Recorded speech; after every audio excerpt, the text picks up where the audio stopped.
Hello दोस्तों। Last video में मैंने आपको बताया था कि कैसे प्रीलिम्स में मैंने अपने मार्क्स 50 से 85 प्लस कर लिए थे 2023 के एग्जाम।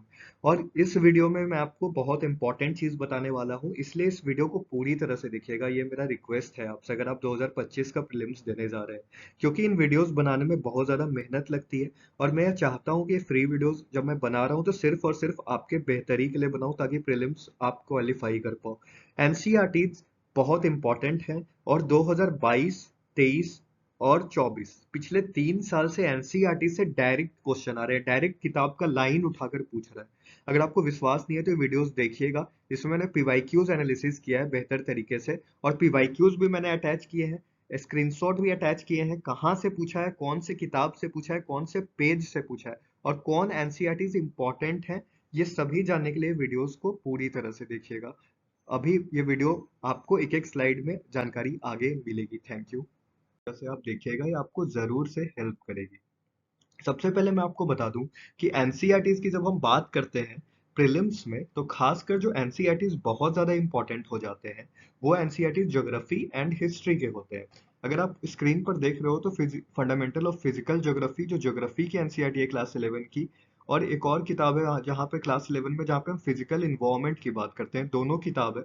इस किताब में आपको पता है कि जो बेसिक है क्लाइमेटोलॉजी, जियोमॉर्फोलॉजी, ओशियनोग्राफी, ये सब दिया है। इसमें आपका मॉनसून और इंडियन ज्योग्राफी के बारे में ज्यादा दिया है, सॉइल, वेजिटेशन, ये सब दिया है। तो दोनों किताब काफी ज्यादा इंपॉर्टेंट है। अगर मैं बात करूँ ये फिगर की, फंडामेंटल ऑफ ह्यूमन ज्योग्राफी, तो ये उतना ज्यादा इंपॉर्टेंट नहीं है।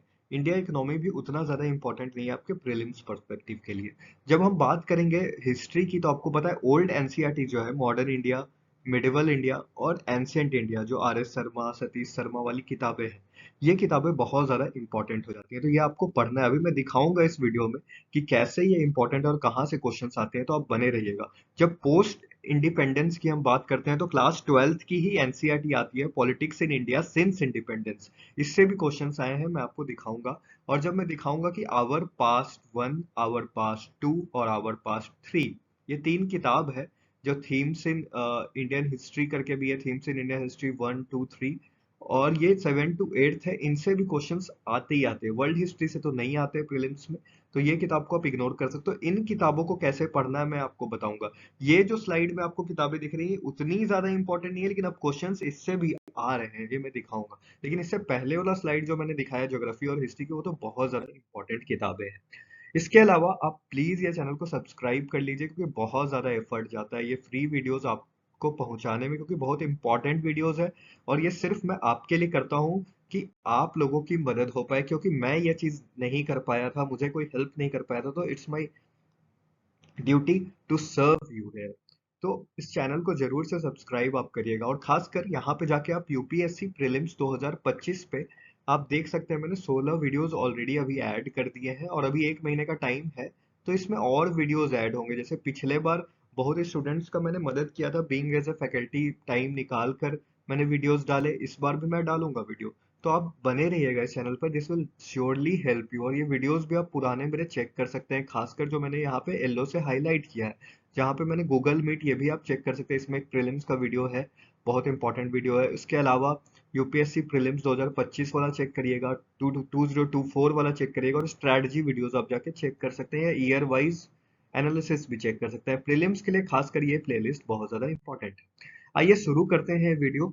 यहाँ पर हमें दिखेगा कि यूपीएससी 2024 में एक क्वेश्चन आया था, जहां पर उसने सिर्फ पॉलिटिकल पार्टीज से उठा के क्वेश्चन पूछा था। अगर आप एनसीईआरटीज पढ़ के गए होते ना, तो यहीं पर आप ये क्वेश्चंस इजी से बना के ले जाते। जरा देखिएगा, भारतीय जनसंघ के बारे में सिंपल दिया है, वैसे ही स्वतंत्र पार्टी के बारे में दिया है, सोशलिस्ट पार्टी के बारे में दिया, और उसके बस लीडर्स ही तो पूछे हैं।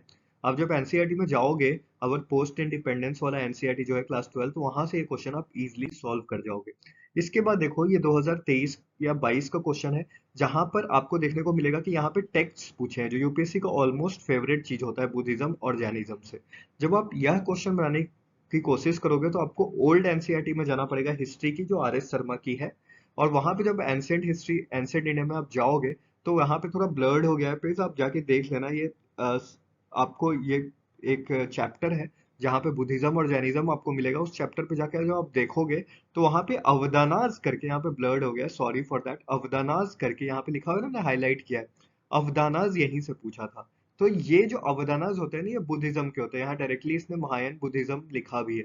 तो अगर आप ये एनसीईआरटी पढ़ के जाते ना, तो यहाँ पे आप अवदानास समझ जाते थे कि दिस इज फॉर बुद्धिज्म। और जैसे ही आपको पता चल जाता ना कि तीसरा नंबर बुद्धिज्म है, तो यहाँ पे जैन टेक्स्ट थी तो आपसे पूछा है, तो एलिमिनेशन लगा के जहां जहां 3 है आप उसको कट कर देते हो और डायरेक्टली आप आंसर पे चले जाते हो। तो मैं ये बोल रहा हूँ, कभी कभी एनसीईआरटी पढ़ के जाना कितना ज्यादा इंपॉर्टेंट हो जाता है, हमें खुद भी नहीं पता होता है। सिर्फ एक वर्ड्स देख रहे हैं आप, दिव्यादनास, अवदनास, इस तरह के वर्ड्स अगर आपको पता है, तो बाकी ऑप्शंस के डिफिकल्ट टर्म्स आपको नहीं भी आते हैं तब भी आप क्वेश्चन बना ले जाओगे, क्योंकि बहुत ज्यादा डिफिकल्ट हो गया है ना एग्जाम। तो यहाँ पर एक्स्ट्रा एज लेने के लिए आपको अलग से चीजें करनी होंगी, और अलग से भी तो कुछ नहीं करना है, एनसीईआरटी ही पढ़ना है। अब देखिए यहाँ पे 2023 में योगा वशिष्ठ पे क्वेश्चन आया था कि इस योगा वशिष्ठ को किसने ट्रांसलेट किया था पर्शियन लैंग्वेज में, और किसके रेन में ये हुआ था, मतलब ये तो इसने दिया था ट्रांसलेट, निजामुद्दीन पानीपति ने किया था, लेकिन किसके समय पे ये हुआ था, टाइमलाइन पूछा था आपसे। अब ये एनसीईआरटी में आप जाओगे ना, क्लास 7 या 8 की एनसीईआरटी है, और वहां पे जब आप जाओगे तो यहाँ पे देखोगे योगा वशिष्ठ साफ लिखा है कि ये अकबर के टाइम पर हुआ था। और जनरली यहीं पर आपसे अकबर यहाँ पे ऑप्शन में भी पूछा था, तो फिर से एनसीईआरटी बहुत ज्यादा इंपॉर्टेंट हो गई, खासकर टर्मिनोलॉजीज वाले चीजों में जहां से ऑलरेडी क्वेश्चंस आते हैं। एक मैंने वीडियो बनाया था टर्मिनोलॉजी से, बहुत इंपॉर्टेंट वीडियोज है, ऊपर जो लिंक फ्लैश हो रहा है उस पर आप चेक कर सकते हो। इसके अलावा आप जब यहाँ पे देखोगे ना, in which of the following reasons was Dhanyakataka, ये देखिए 2024 या 23 का ही क्वेश्चन है।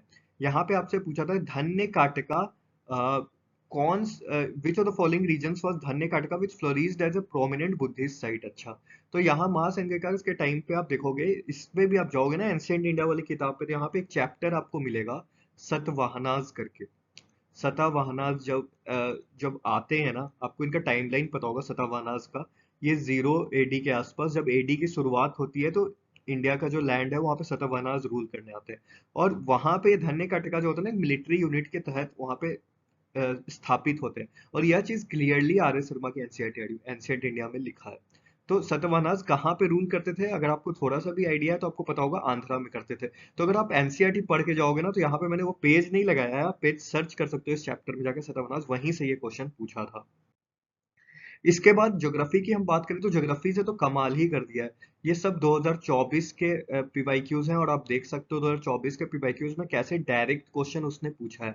ये वोल्केनोज के बारे में पूछा है कि जब वोल्केनोज इरप्ट होता है तो क्या क्या उसमें से निकलता है। और ये देखो, जब आप फंडामेंटल्स ऑफ फिजिकल ज्योग्राफी में जाओगे तो वहां पे डायरेक्टली आपको ये चीजें लिखा है कि volcanic bombs, pyroclastic debris, ash, dust and gases such as nitrogen, sulphur. तो यहाँ पे हो गया ना आपका, नाइट्रोजन हो गया, सल्फर हो गया, एस एंड डस्ट हो गया, पायरोक्लास्टिक डेब्रिस हो गया, तो ऑल ऑफ दीज हो गया। तो यहीं से आपका ये क्वेश्चन बन जाता। क्लोरोथीन, हाइड्रोजन एंड ऑर्गन इसने नहीं दिया था, हो सकता है नेक्स्ट ईयर ये कभी पूछ दे, क्योंकि पीवाईक्यूज तो रिपीट भी होते हैं। तो इस तरह से एनसीईआरटी कितना ज्यादा इंपॉर्टेंट है आपको समझ में आ रहा होगा, ये लास्ट महीने में आपके लिए बहुत ज्यादा इंपॉर्टेंट है कि एनसीईआरटी को आप कैसे रिवाइज करो।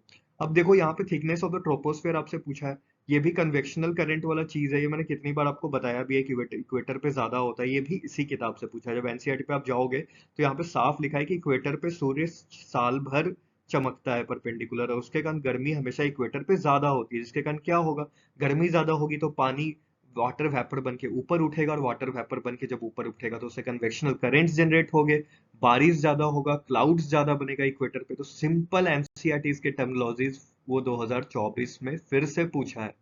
कितना इंपॉर्टेंट हो जा रहा है एनसीईआरटी, आपको दिख ही रहा होगा। अब देखो, ये इंडिया फिजिकल इन्वायरमेंट से उठा के पूछ दिया है। यहाँ पे आप जब पढ़ते हो तो इसमें आप पढ़ते हो प्रेसिपिटेशन, वेजिटेशन, और वहां पे डायरेक्टली आपको देखने को मिलता है कि मैरीन वेस्ट कोस्ट क्लाइमेट कहाँ पे मिलता है, जहाँ पे बहुत ही लो टेम्परेचर होता है, एनुअल एंड डेली रेंज, तो ये साफ लिखा है यहाँ पे। तो इस तरह से आपको इजी क्वेश्चंस है, डायरेक्ट एनसीईआरटी से दिया है। देखिए, ये फंडामेंटल्स ऑफ फिजिकल ज्योग्राफी जहाँ पे कोरिलेस फोर्स के बारे में आपसे पूछा है। अब जब आप देखते हो ना कोरिलेस फोर्स होता क्या है, तो आपको देखने को मिलेगा कि डायरेक्टली प्रोपोर्शनल होता है एंगल ऑफ लैटिट्यूड के बारे में, और यहीं पे तो आपसे पूछ रहा है कि क्या ये वेलोसिटी ऑफ द विंड के समक्ष क्या होता है, higher the pressure gradient force the more is the velocity of the wind. और यहीं पे तो बोल रहा है कि increases with increase in wind velocity, सही सी बात है, इंक्रीज तो कर ही रहा है ना भाई, जैसे ही हाइयर हो रहा है, more is the velocity of the wind, उतना ही डिफ्लेक्शन हाई हो रहा है। यही चीज तो आपसे पूछ रहा है। और बाकी सेकंड स्टेटमेंट तो आपको पता ही कि इक्वेटर पर कोरियोलिस फोर्स जीरो होता है रोटेशन के कारण। जो रोटेशन ऑफ अर्थ है उसके कारण इक्वेटर पे ऑलमोस्ट जीरो होता है और पोल्स पे मैक्सिमम होता है। तो बेसिक्स है, डायरेक्ट एनसीईआरटी से 2023-24 में क्वेश्चंस आ रहे हैं। अब आप देखो, ये लास्ट स्लाइड है, यहाँ पे आप देखोगे इस दोनों किताब को अगर आप अच्छा से पढ़ के जाते हो ना, ज्योग्राफी के एनसीईआरटी, तो वहां पे आपको आइसोथर्म्स के बारे में पता चलता है कि कैसे वो जनवरी में आइसोथर्म्स जो होते हैं वो नॉर्थ साइड में डेविएट कर जाते हैं ओशियन पे। और जैसे ही वो डेविएट करते हैं उससे ये क्वेश्चन पूछा था कि isotherms deviate to the north by the ocean. तो इस तरह से डायरेक्ट क्वेश्चन अभी भी एनसीईआरटी से आ रहे हैं। सिर्फ दिक्कत ये है ना कि हम ज्यादा कुछ करने के चक्कर में अपना बेसिक्स कॉन्सेप्ट्स क्लियर नहीं कर पाते हैं। जहां से क्वेश्चंस आ रहे हैं ना, अब 8 से 10 क्वेश्चन, अगर 8 से 10 क्वेश्चन से भी ज्यादा क्वेश्चन आ रहे हैं, मुझे तो ऐसा लग रहा है कि 12 से 15 क्वेश्चन एनसीईआरटी से डायरेक्ट आ जा रहे हैं स्टेटमेंट से, पिछले 1-2 साल से। तो आप समझ रहे हो, अगर 14 क्वेश्चंस भी डायरेक्ट आ रहे हैं तो 28 मार्क्स होते हैं और कट ऑफ जा रहा है 80 के रेंज में। तो कहाँ से आप 28-30 मार्क्स अगर आगे हो जाओगे और इन क्वेश्चंस में गलती नहीं करोगे तो कितना इजी हो जाएगा आपके लिए। तो होपफुली ये वीडियो आपको समझ में आया होगा। Thank you for watching and do subscribe please.